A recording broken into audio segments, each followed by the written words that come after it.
नमस्कार दोस्तों, जय हिंद जय भारत। मैं हूं CL Saini, CDRK Saini B Ed classes में आप सभी का हार्दिक स्वागत है, अभिनंदन है।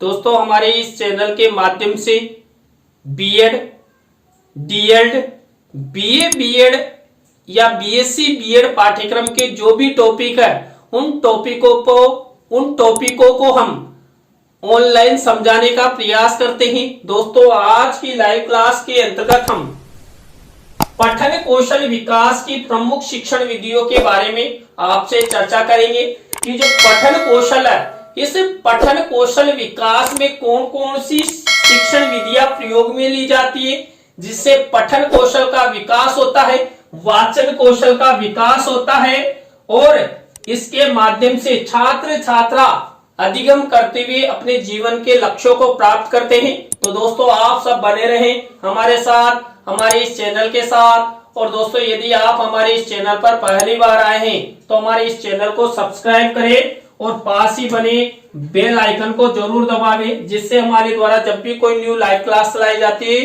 तो उनके नोटिफिकेशन आपको मिल सके और आप अच्छा अधिगम करते हुए आप परीक्षा की अच्छी तैयारी कर सको। दोस्तों, यहाँ पर पठन कौशल विकास की प्रमुख शिक्षण विधियों में पहली शिक्षण विधि है वर्ण बोध विधि। इस विधि के अंतर्गत छात्रों को पहले वर्णों का बोध अर्थात ज्ञान कराया जाता है, जिसके अंतर्गत सबसे पहले स्वर, फिर व्यंजन तथा उसके बाद मात्राओं का ज्ञान करवाया जाता है। इस विधि के माध्यम से वर्णों का बोध होने से छात्र पढ़ने में रुचि लेते हैं। दोस्तों, आपने देखा है कि जब किसी भी बालक बालिका का प्रथम कक्षा में प्रवेश दिलाया जाता है तो सबसे पहले छात्र छात्राओं को वर्ण बोध कराया जाता है। वर्ण बोध के अंतर्गत छात्र छात्राओं को सबसे पहले स्वर सिखाए जाते हैं, उसके बाद व्यंजन सिखाए जाते हैं, व्यंजनों के बाद वहां पर छात्र छात्राओं को मात्राओं का ज्ञान करवाया जाता है। दोस्तों, जब छात्र छात्रा स्वरों, व्यंजनों और मात्राओं को पहचानने लग जाते हैं और बोलने लग जाते हैं तो स्वतः ही उनमें शब्दों का ज्ञान हो जाता है। तो दोस्तों, यहाँ पर पठन कौशल की सबसे पहली और महत्वपूर्ण शिक्षण विधि है वर्ण बोध विधि।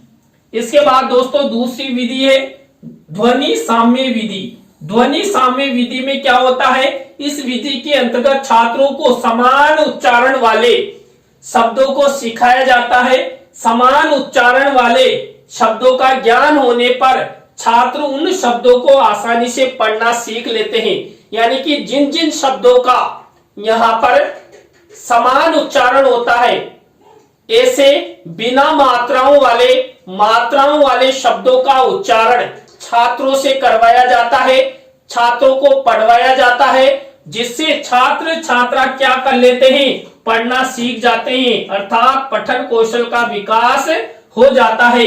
इसके बाद थर्ड नंबर की विधि है स्वर उच्चारण विधि। दोस्तों, स्वर उच्चारण विधि में क्या होता है, इस विधि में व्यंजनों के साथ मात्राओं को जोड़कर क्रमानुसार छात्रों को अक्षरों एवं शब्दों को उनकी स्वर ध्वनि के अनुसार पढ़ाया जाता है। इस विधि में प्रत्येक व्यंजन के साथ 12 मात्राओं की कड़ी का बोध कराया जाता है, यानी पंक्ति का बोध कराया जाता है। जैसे देखिए, जब हम बारखड़ी का अध्ययन करते हैं वही यहाँ पर स्वर उच्चारण विधि में प्रयोग में ली जाती है। जैसे क, का, की, कु, के, कई, कौ, कं, ख।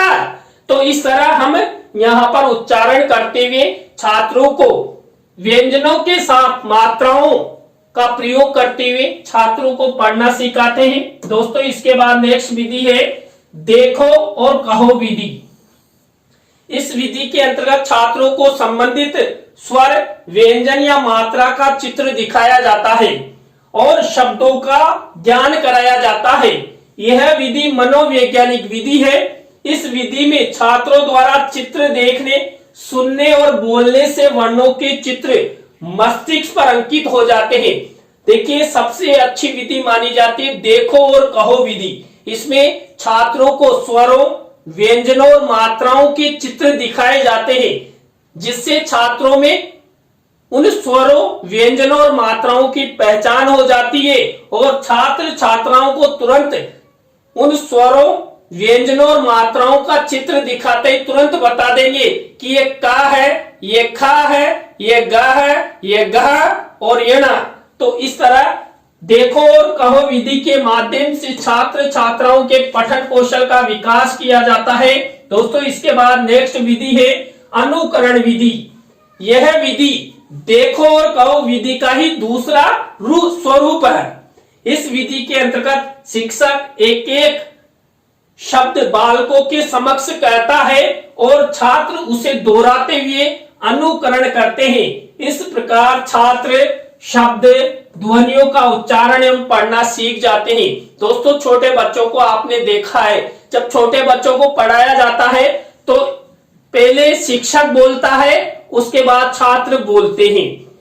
वैसे ही यहाँ पर छात्रों को दिखाया जाता है कि ये क्या है, फिर छात्र उनको देखकर बोलते हैं। तो यहाँ पर छात्र छात्राओं को शब्दों की जो ध्वनियां है, उनका उच्चारण है, उनके बारे में पता लग जाता है और छात्र छात्रा यहाँ पर दोहराते हुए, अभ्यास करते हुए पढ़ना सीख जाते हैं। दोस्तों इसके बाद नेक्स्ट विधि है कहानी विधि।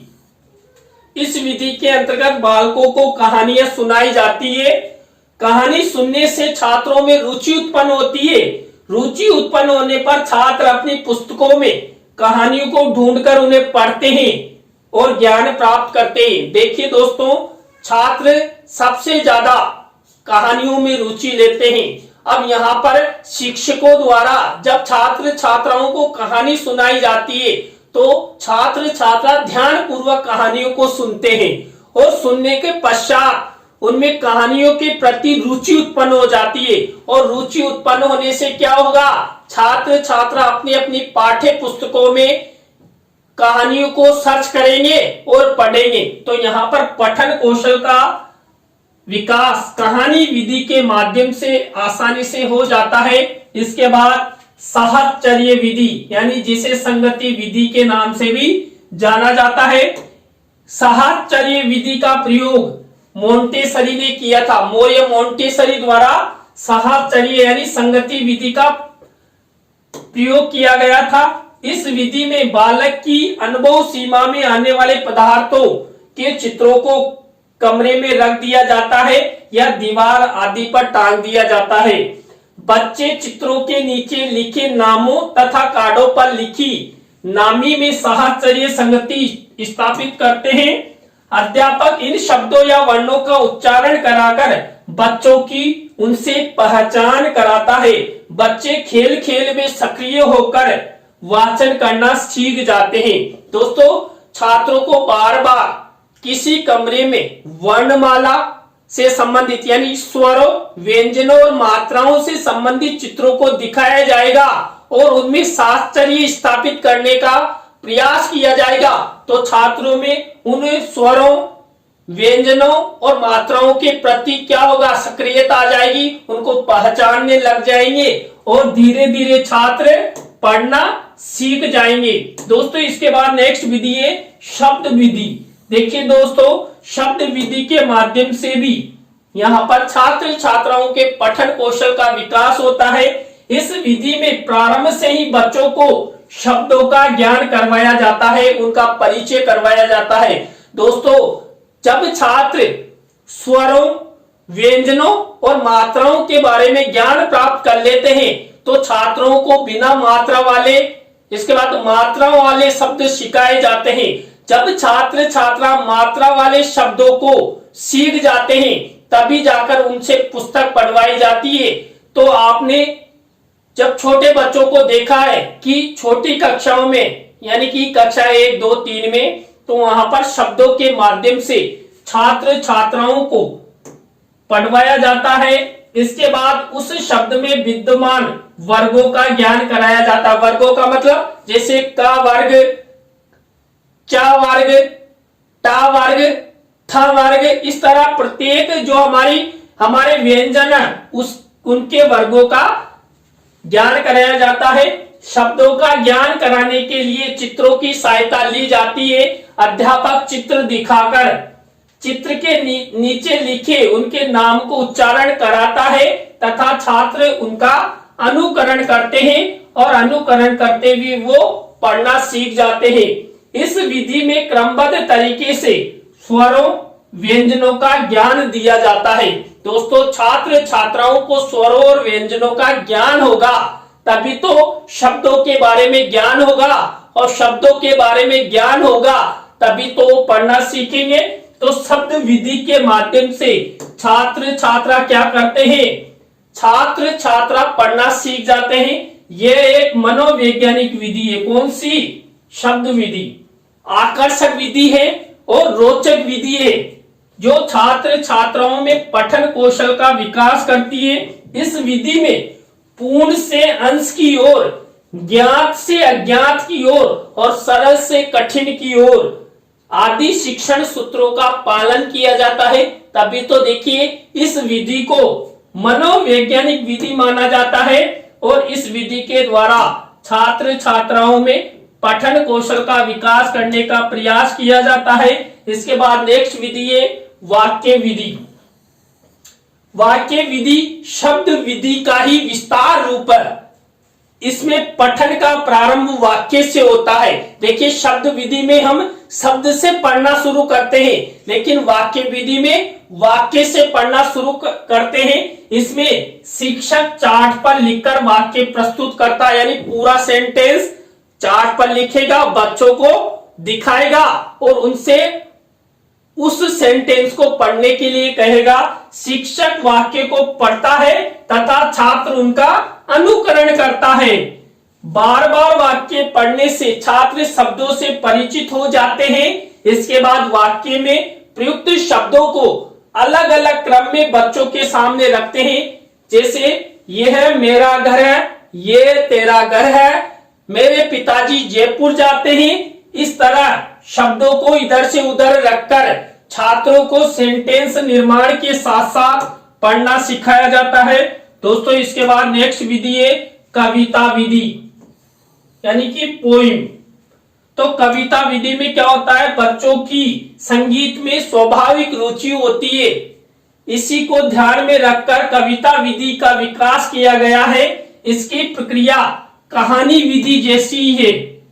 जो कहानी विधि है उसके जैसे ही कविता विधि है। वहां पर कहानी सुनाई जाती है, यहाँ पर कविता सुनाई जाती है। इस विधि में कहानी की अपेक्षा सरल वाक्यों वाली कविता होती है। बच्चों से कविता का गायन करवाया जाता है और धीरे धीरे छात्रों को पढ़ना सिखाया जाता है। अब देखिए, यहाँ पर छात्रों को कविता सुनाई जाएगी तो छात्रों में क्या होगा, शब्दों और वर्णों को पहचानने की शक्ति उत्पन्न हो जाएगी और उसके बाद वो वर्गानुसार वो शब्दों का उच्चारण करेंगे और धीरे धीरे वो पूरे सेंटेंस को भी पढ़ने लग जाएंगे।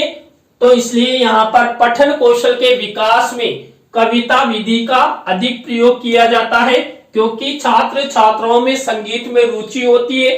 तो दोस्तों, आज की लाइव क्लास के अंतर्गत हमने यहाँ पर पठन कौशल विकास की प्रमुख शिक्षण विधियों के बारे में आपसे चर्चा की। आज की लाइव क्लास आपको कैसी लगी कमेंट्स में हमें जरूर बताएं। अच्छी लगी हो तो लाइक करें, कमेंट्स करें और शेयर जरूर करें दोस्तों। और दोस्तों, आप सब इसी तरह हमारे चैनल का सपोर्ट बनाए रखें। और दोस्तों, आप भी चाहते हैं कि सैनी सर द्वारा हमारे कंटेंट पर लाइव क्लास के माध्यम से हमें समझाया जाए, तो आप हमारे इस हेल्पलाइन नंबर पर हमसे जरूर कांटेक्ट करें। तो दोस्तों, आज की लाइव क्लास में बस इतना ही। न्यू लाइव क्लास के साथ हम आपसे फिर मिलेंगे CDRK सैनी बीएड क्लासेज पर। जय हिंद, जय भारत, राम राम सा।